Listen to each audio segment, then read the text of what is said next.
Today, everyone uses the internet, but not many people actually know or remember how it came about. So, joining us now to tell us about how it all started is our tech expert, Nika Allen.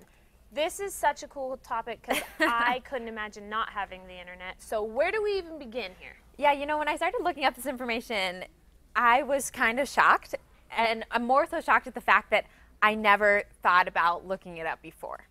Because come on, you're a tech expert. I know, but it just, you know, I'm so used to having... And then did you use the internet to look it up?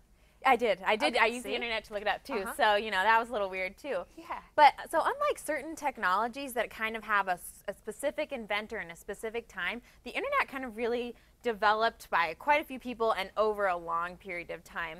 Okay. So, you know, back in the day, computers really filled up rooms, and they were actually being used mostly for governments to transfer information, data, a lot in war times. Okay. The Soviet Union, they had Sputnik, and when Sputnik came, and the United States kind of freaked out a little bit. They were like, what is this technology? We're kind of lagging behind. And so the federal government decided that they would create some agencies to focus on technology, like NASA, which is a well-known organization, and then also the Department of Defense created the Advanced Research Projects Agency, which they call ARPA. Okay. Because they were concerned that the Soviet Union would attack the telephone system and that it would go down. So that was a concern back then. That's crazy. But in 1962, a scientist, J.C.R.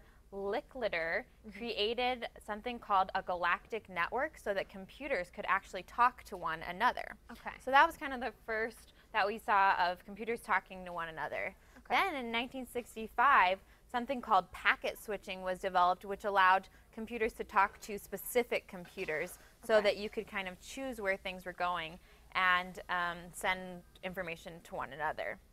But at that time, there was really only a few computers that were able to send information to one another.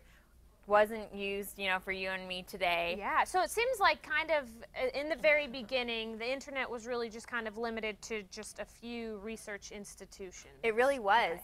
And actually in 1969, ARPANET was born and sent its first message. And it was supposed to send the message log in, L-O-G-I-N, but actually it only sent the letters L-O, and that was sent from UCLA to Stanford. So, you know, very institutionalized still, you know, hadn't reached us. Yeah. But in the 1970s, a computer scientist named Vinton Cerf developed a way for computers to talk with one another again called the Transmission Control Protocol, because it, you know, makes them have a specific protocol to follow so any computer can get on. Okay. And that we now call Internet Protocol. So when did it kind of really become a consumer available internet? So actually in the 1980s, computer programmer Tim Berners-Lee actually introduced what we know as the internet and the World Wide Web. So started moving more towards consumer use then, and then in the early 1990s is when we really started to see it become available to consumers, and we could access the internet on things like dial-up. I don't know if you remember that. I remember that.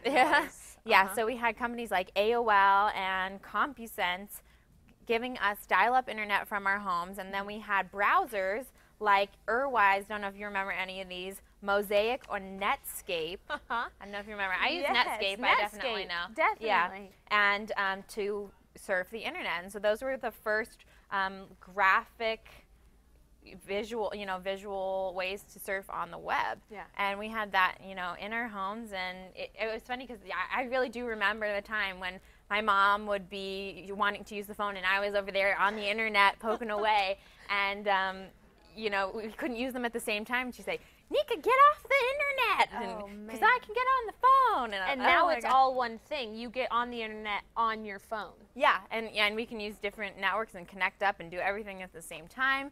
It's pretty incredible, you know, how far it's gone from where we were talking about with four computers barely talking across the United States to every single person everywhere around the globe talking to each other constantly. Yeah. Social media, email, so much stuff. Yeah. You know.